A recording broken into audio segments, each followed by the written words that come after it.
Hello दोस्तों, welcome to him अड्डा YouTube channel. दोस्तों, लास्ट वीडियो में आपने सिंप्लीफिकेशन के बारे में पढ़ा होगा। आज से हम सिंप्लीफिकेशन के रिलेटेड डिफरेंट टाइप के क्वेश्चंस को सॉल्व करेंगे। जो फर्स्ट क्वेश्चन है, this is the first question. 1 3/5 plus 1 8/9 plus 2 4/5। आप क्लियरली देख सकते हैं कि ये जो टर्म्स हैं ये मिक्स्ड फ्रैक्शन है। तो सबसे पहले हमें इनको सिंपल फ्रैक्शन में कन्वर्ट करना है। इस मिक्स फ्रैक्शन को कैसे कन्वर्ट करते हैं? 5 मल्टीप्लाई बाय 1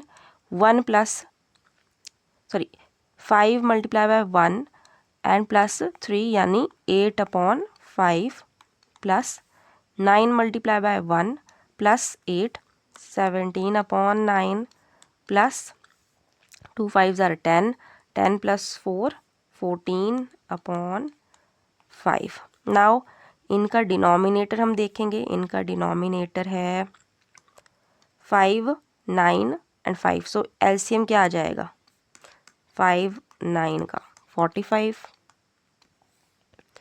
सो अब 45 डिनोमिनेटर में लिखो और यहाँ पर 5 है तो इसको 45 बनाने से किसके साथ मल्टीप्लाई करना पड़ेगा? 9 से। तो 9 8s are 72 प्लस यहाँ पे 9 है तो 9 को 45 बनाने के लिए किससे मल्टीप्लाई करेंगे? 5 से। तो 17 5s are 85 प्लस यहाँ पर अगेन 5 है। 5 को 45 बनाने के लिए 9 से, तो 14 9s are 126। सम क्या आ जाएगा? 2 + 5 7 7 + 6 13 1 पावर 8 + 8 16 16 + 2 18 1 एंड 283/45। नाउ जब आप इसको सॉल्व करेंगे तो आपके पास आंसर आएगा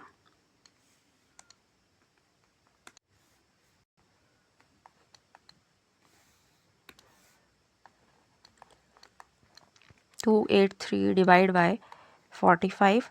6 से ये चला जाएगा क्योंकि ऑप्शन में आप देखिए कि यहाँ पर 6 है तो इसका मतलब कि 6 से डिवाइड होगा और ये जो नंबर होता है ये रिमाइंडर होता है। तो 6 से मल्टीप्लाई करते हैं। 45 मल्टीप्लाई बाय 6 तो 5 6 30 3 2 7। हमारे पास क्या आ गया? 13। तो हमारा राइट आंसर क्या है? ये नंबर यहाँ पर लिखा जाता है और ये जो नंबर होता है इसको इधर लिखते हैं और नीचे 45। सो हमारा राइट आंसर क्या है? Option number D.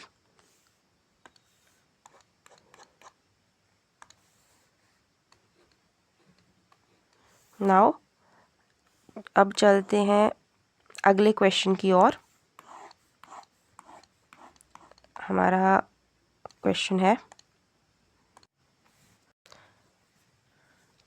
Question is 16/23 multiply by 47/288 multiply by 92/141 and these are the options. इसमें से हमें टिक लगाना है कौन सा सही है। तो अब आप देखो कि यहाँ पर बीच में मल्टीप्लिकेशन है और ऊपर वाले क्वेश्चन में प्लस है। अगर हम इसको प्रीवियस मेथड से करेंगे तो हमारा क्वेश्चन गलत हो सकता है। इसको मेथड को सॉल्व करने का क्या तरीका है? इसको सॉल्व करने का तरीका है, इनको हम कैसे सॉल्व करते हैं? यहाँ पे 16/23 मल्टीप्लाई बाय 47/288 मल्टीप्लाई बाय 92/141। आप इनको डिवाइड करेंगे डिनोमिनेटर को न्यूमरेटर से और न्यूमरेटर को डिनोमिनेटर से। जैसे कि यहाँ पे 4 का table 4 4s are 16, 4 7s are 28 and 4 2s are 8। 4 से दोबारा जा सकता है। 4 1s are 4, 4 1s are 4, 4 8 are 32, 18 आ गया। अब 23 के टेबल से 92 जा सकता है। 23 are 1 and 23 मल्टीप्लाई बाय 4 92 4 आ गया और 47 के टेबल से कट जाएगा 141 3 और 2 2 9 जार हमारे पास क्या आ गया 2/27। सो राइट आंसर क्या आ गया 2/27 ऑप्शन बी। नाउ ये बात याद रखनी है कि जब भी क्वेश्चन पेपर में अगर मल्टीप्लिकेशन है तो हम उसको इस तरह से सॉल्व कर सकते हैं। यहाँ पे दोनों जगह मल्टीप्लिकेशन है और अगर मल्टीप्लिकेशन की जगह प्लस है तब आपको एलसीएम लेके करना पड़ेगा। इसमें कई बार काफ़ी बच्चे जो हैं कन्फ्यूज़ हो जाते हैं, तो ऐसी चीज़ में कन्फ्यूज़ नहीं होना है। Now move to our next question. Now 3/4 of 5/6 of 7/10 of 1664 equals to. तो हम इस क्वेश्चन को कैसे करेंगे, ऑफ का मतलब होता है मल्टीप्लाई, तो जहाँ जहाँ ऑफ है वहाँ वहाँ इसको मल्टीप्लाई कर दो। 3/4 मल्टीप्लाई 5/6 मल्टीप्लाई 7/10 मल्टीप्लाई 1664। अब यहाँ पर इसका डिनोमिनेटर क्या होगा 1। जिस भी किसी नंबर के नीचे अगर कोई डिनोमिनेटर शो नहीं है वहाँ पर ऑटोमेटिकली 1 लग जाता है। जैसे अगर 5 लिखा है तो इसके नीचे 1 ऑटोमेटिकली इसका डिनोमिनेटर होता है। नाउ अब क्या करेंगे, अब हम जैसे हमने पिछला क्वेश्चन किया था, क्योंकि सभी में मल्टीप्लिकेशन लगी है तो सभी के डिनोमिनेटर को किसी भी न्यूमरेटर से काट सकते हैं। तो जो कट रहा है उसको काट दो। 4 1s are 4, 4 4s are 16, 4 1s are 4 and 4 6 are 24. 3 1s are 3, 3 2s are 6, so 2 2s are 4, 0, 2 8s are 16, 5 1s are 5 and 5 2s are 10, 2 1s are 2, 2 1s are 2, 0 and 2 4s are 8। अब 7 बच गया और 104 बाकी सभी कट गए हैं, तो हमारे पास आ जाएगा 7 मल्टीप्लाई बाय 104 यानी कि 728। So our right answer is 728 option D. Now next question. If x plus 1/1 plus 1/2 plus 1/3 equal to 2, then what is x equals to? So यहाँ पे क्या करेंगे, इसको सॉल्व करने के लिए सबसे पहले जो ये टर्म है, ये एक पूरी टर्म है, इसको हम सिंपल टर्म में कन्वर्ट करेंगे। तो इसको सॉल्व करने के लिए हमें इसके जो लास्ट का डिनोमिनेटर पार्ट है वहाँ से सॉल्व करना शुरू करना चाहिए। यहाँ पर 2 + 1/3 है, पहले इसको सॉल्व करो।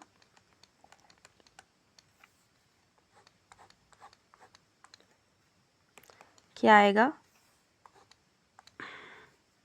इसका डिनोमिनेटर 1 है, इसका डिनोमिनेटर 3 है, तो एलसीएम क्या होगा 3 होगा। एंड तो यहाँ पे आ जाएगा 2 3s are 6 + 1 यानी 7/3।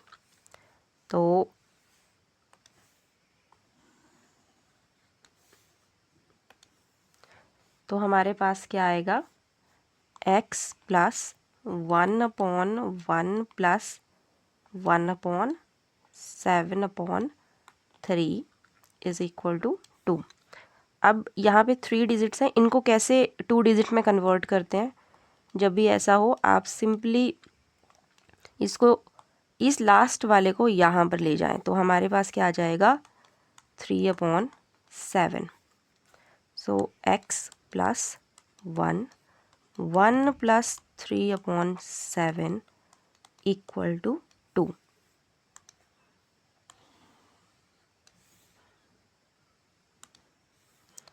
अब देखिए यहाँ पे 1 + 3/7 आ गया। अब इसको भी वैसे ही सॉल्व कीजिए। 7 + 3/7, यहाँ पर मैंने डायरेक्ट एलसीएम निकाल के इसको सॉल्व किया है। 10/7, तो x + 10/7 = 2। एंड अब फिर से x + 7/10 = 2। नाउ हमें सिर्फ x की वैल्यू फाइंड आउट करनी है, तो प्लस इस नंबर को हम इस साइड लेके जा सकते हैं। x = 2 - 7/10, 10 - 2 20, 20 - 7/10 is equal to x. So x is equal to 13/10। तो हमारा करेक्ट ऑप्शन है 13/10। चलिए ऑप्शंस चेक करते हैं।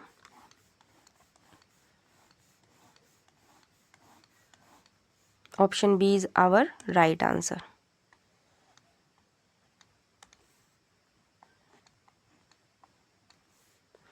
Now let's move to next question. The question is 4 - 5/1 + 1/3 + 1/2 + 1/4 is option A, option B, option C, option D. अब ये जो question है क्लियरली क्वेश्चन नंबर 4 से मिलता जुलता है, तो इसको भी वैसे ही करेंगे। यहाँ पर इसको सॉल्व करने के लिए सबसे पहले हम सबसे नीचे वाले एरिया से सॉल्व करेंगे, यानी 2 + 1/4। सो यहाँ का डिनोमिनेटर 1 है, तो डायरेक्ट 4 × 2 = 8, 8 + 1 9/4। हमारे पास क्या आ गया 3 + 1/9/4, और मैंने आपको बताया इसको यहाँ पे मल्टीप्लाई करना है। सो 3 + 4/9।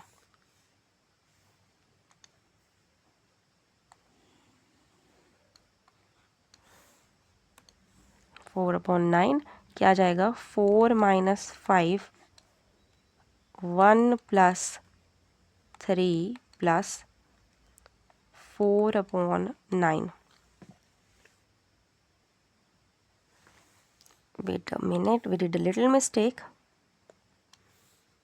1/3 + 4/9। अब इसको सॉल्व करेंगे, इस हिस्से को क्या आएगा 3 + 4/9।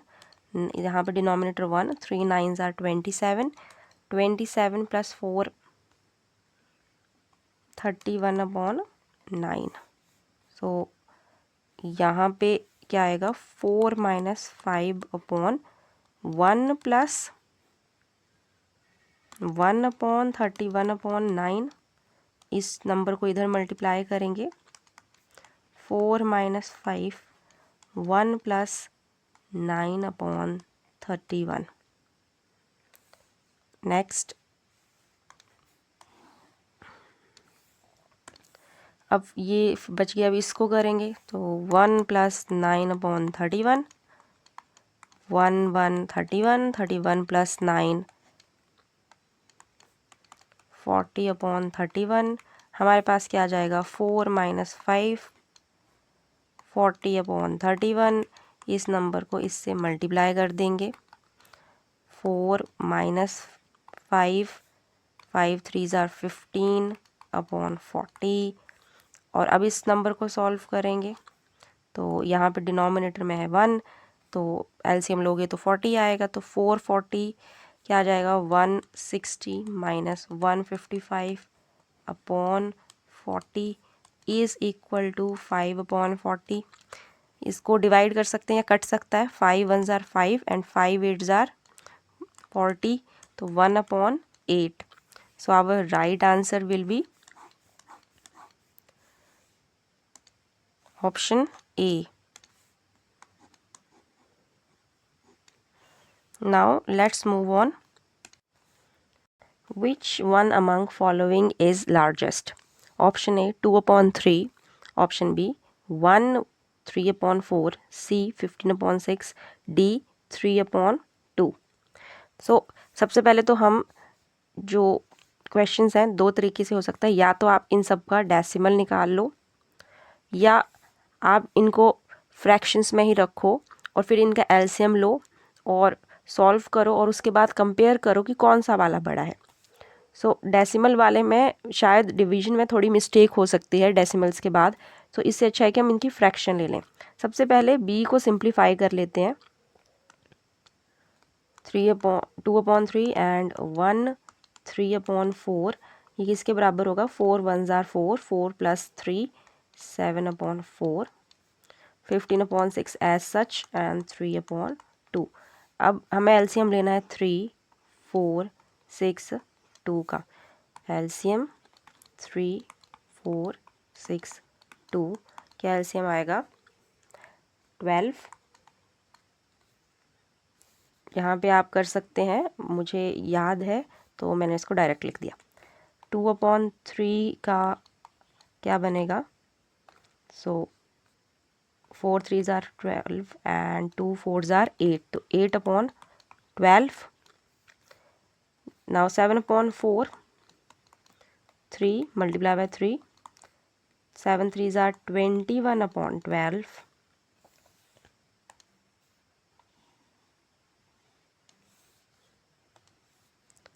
15/6 multiply by 2, so 30/12, and 7 3s are 20, 3/2 multiply by 6 multiply by 6, 18/12। Now let us check कि इन सब में से किसका डिनोमिनेटर बड़ा है। सो सबसे बड़ा न्यूमरेटर किसका बड़ा है, क्योंकि डिनोमिनेटर तो सेम हो गए, सभी 12 हो गए। तो सबसे बड़ा जिसका न्यूमरेटर है दैट इज 15/6। सो हमारा राइट आंसर भी क्या होगा? 15/6 इज द लार्जेस्ट। साथ ही साथ कई बार क्वेश्चंस में पूछा जाता है कि इनको अरेंज करिए इंक्रीजिंग ऑर्डर में या डिक्रीजिंग ऑर्डर में। सो इंक्रीजिंग ऑर्डर मतलब बढ़ते क्रम में, सबसे छोटा वाला है 8/12, उससे बड़ा वाला 18/12, उससे बड़ा वाला 21/12 और उससे बड़ा 30/12, या इसको आप लिख सकते हैं 2/3, देन 3/2, देन 21/12, 21 नहीं आएगा इधर आएगा 7/4 एंड लास्ट में कौन आएगा?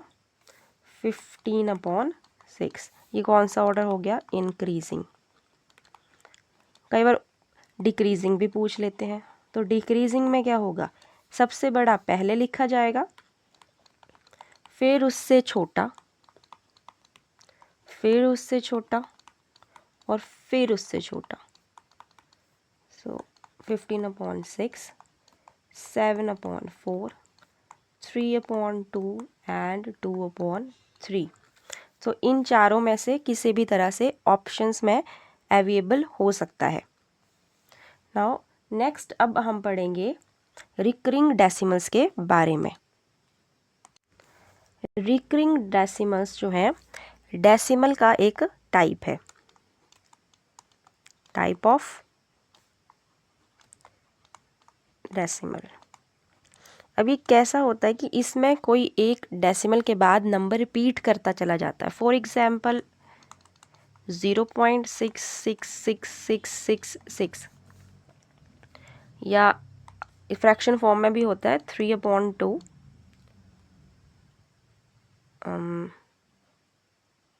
4/3 ले लेते हैं, 4/3। जब आप इसको सॉल्व करोगे तो आपके पास आएगा 3 1s are 3 and 3 3s are 9, 3.333 और सो ऑन, इस तरह से चला जाता है। तो ऐसी फ्रैक्शंस को और ऐसे डेसिमल नंबर को हम रिकरिंग डेसिमल कहते हैं। या और एग्जांपल ले लीजिए, जैसे 6777 सो ऑन, मतलब एक नंबर है उसके बाद जो दूसरा नंबर है वो रीअकर हो रहा है, बार बार रीअकर हो रहा है या रिपीट हो रहा है। या आप ले लीजिए 243633 ऐसे ऐसे, ठीक है। अब हम इस क्वेश्चन को कैसे लिख सकते हैं? 0.6 को ज़्यादा ऐसे लिखने से अच्छा है, इसको एक लिखने का तरीका होता है 0.6 बार, मतलब इस नंबर के ऊपर बार लगा है डेसिमल के बाद, तो इसका मतलब है कि ये रिपीट कर रहा है। या 0.677 गिवन है, तो 0.67 बार। या 0.623 गिवन है, 12323 ऐसे ऐसे चल रहा है, तो यहाँ पे आएगा 0.623 बार। मतलब जो नंबर मल्टीपल टाइम जो है रिपीट कर रहा है, मतलब आप इसको डिवाइड करते चल रहे हो, रिपीट रिपीट रिपीट कर रहा है, तो उस नंबर को हमने क्या किया, ऐसे एक ही नंबर से रिप्रेजेंट कर दिया और उसके ऊपर बार लगा दिया, ताकि हमें बार बार लिख के बताना ना पड़े कि ये मतलब ये नंबर जो है रिपीट कर रहा है। अब इसके रिलेटेड हम कुछ क्वेश्चन सॉल्व करते हैं। When 0.252525 is converted into fraction, then find the result। यहाँ पर जो आपको डेसिमल दिया है दैट इज़ रिपीटेड डेसिमल, मतलब 25 बार बार रिपीट हो रहा है। तो सबसे पहले तो इसको सिंप्लीफाई कर देते हैं, 25 बार की फॉर्म में लिख देते हैं, ठीक है। अब क्या करना है कि इसको फ्रैक्शन फॉर्म में कन्वर्ट करना है, ऐसी फ्रैक्शन कि जिससे इसको डिवाइड करेंगे ना तो आपके पास हट फिर कर ऐसा ही डेसिमल बनना चाहिए। तो क्या करेंगे, यहाँ पे एक ट्रिक है कि 0.25 के ऊपर पहले तो आपने इसको इस तरह से कन्वर्ट कर लिया, उसके बाद आप देखोगे कि कितने नंबर्स के ऊपर या डिजिट्स के ऊपर बार लगा है।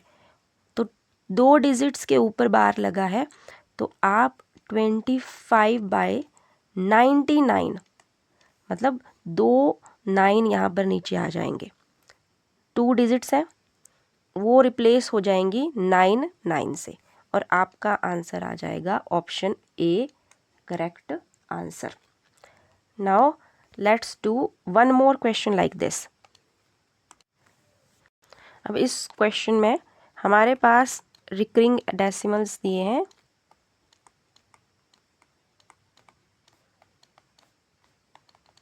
.473 और क्या बोला गया है कि इसको कन्वर्ट करना है फ्रैक्शन में। फ्रैक्शन में तो मैंने अभी आपको पीछे बताया था कि जिन नंबर्स के ऊपर बार लगा है, जितने भी नंबर हैं उतने ही 9 नीचे आएंगे। तो 3 डिजिट्स हैं जिन के ऊपर बार लगा है, तो नीचे भी कितने डिजिट्स आएंगे 9 के 3, और ऊपर आ जाएगा 473। नाउ नेक्स्ट क्वेश्चन करते हैं। दिस क्वेश्चन 0.4777 सो ऑन, तो इसको बार की फॉर्म में लिख देते हैं, क्या आ जाएगा 0.47 बार। ओके, अब इसको हम किस में कन्वर्ट करेंगे, फ्रैक्शन फॉर्म में। तो मैंने बोला कि जिस नंबर के ऊपर बार लगा है उतना ही 9 नीचे आएगा, तो नीचे आएगा एक बार 9। अब यहाँ पे डेसिमल के बाद एक ऐसा नंबर भी है जिसके ऊपर बार नहीं लगा है, तो उस नंबर की हम यहाँ पे लिख देंगे 0, मतलब इस नंबर को रिप्लेस करके इधर आ जाएगा 0। एक डिजिट है विदाउट बार, तो एक ही 0 लगाएंगे। ऊपर क्या करेंगे, ऊपर लिखेंगे 47 माइनस 4 और फिर इसको सॉल्व करेंगे, हमारे पास आ जाएगा 43/90। So our right answer is option D. Now let's proceed to next question, question number 3. Question is, find the value of 9.467 bar in a vulgar fraction. Okay, this is the vulgar fractions। आप देख सकते हैं क्या करेंगे, सबसे पहले 9.467 बार को हम कैसे लिख सकते हैं, 9 प्लस 0.467 बार। अब हम क्या करेंगे, इस टर्म को सॉल्व करेंगे, 9 को ऐसे ही साइड में रहने दीजिए। तो यहाँ पर आप देख सकते हो कि एक ही नंबर के ऊपर बार लगा है, मतलब एक ही 9 आएगा। बट विदाउट बार 2 डिजिट्स है, तो यहाँ पे 2 डिजिट्स को रिप्लेस करके आ जाएगा 0। कितने ज़ीरोज़ आ जाएंगे, जितने नंबर हैं, जितने डिजिट्स हैं उतने 0, यानी 2 0। और ऊपर क्या आ जाएगा, पहले हम एक बार लिखेंगे 467 और उससे सब्ट्रैक्ट करेंगे जो नंबर, जिन नंबर्स के ऊपर बार नहीं लगा है, यानी 46। तो क्या आ जाएगा, 9 प्लस 7 माइनस 6 1 एंड 6 माइनस 4 2, तो 4 900। और इसको कैसे लिख सकते हैं, 9421 900। So let's check our answer. Option A is correct answer for this type of value. Now let us do one more question. Express 0.8268 bar as vulgar fraction. Okay, तो हम क्या करेंगे, इसको सबसे पहले लिख लेंगे 0.8268 बार। अब इसको कन्वर्ट करेंगे फ्रैक्शन में। तो जिस नंबर के ऊपर या डिजिट्स के ऊपर बार लगा है, दो डिजिट्स के ऊपर बार लगा है, यानी 2 बार 9 आएगा। और 2 डिजिट्स ऐसी हैं जिनके ऊपर बार नहीं लगा है, तो मतलब 2 बार 0 आएगा। और ऊपर क्या आएगा, 8268 माइनस वो नंबर जिन पर बार नहीं लगा है 82। आपको क्या मिल जाएगा सब्ट्रैक्ट करके, 8186 अपॉन 9900। जब आप इनको काटेंगे या डिवाइड करेंगे तो आपके पास आएगा 4093 एंड 4950। ओके, तो हमारा राइट आंसर होगा ऑप्शन सी। इसी तरह से हम और क्वेश्चंस भी, जो ऐसे क्वेश्चंस रिलेटेड आएंगे तो उनको ईजिली सॉल्व कर सकते हैं। तो मैं आपको कुछ क्वेश्चंस करने के लिए देती हूँ, आप उन्हें अब सॉल्व करके कमेंट सेक्शन में डालिएगा। तो दीज आर द क्वेश्चंस जो आपको करने हैं। Representation of 0.341 bar in the vulgar fraction, और उसी तरह से रिमेनिंग यहाँ पे इसको असेंडिंग ऑर्डर में निकालना है और इसमें इन वल्गर फ्रैक्शंस को फिर ऐड करना है। होप आपको आज का सेशन अच्छा लगा होगा। अगर अच्छा लगा होगा तो please share, subscribe and comment. Thank you.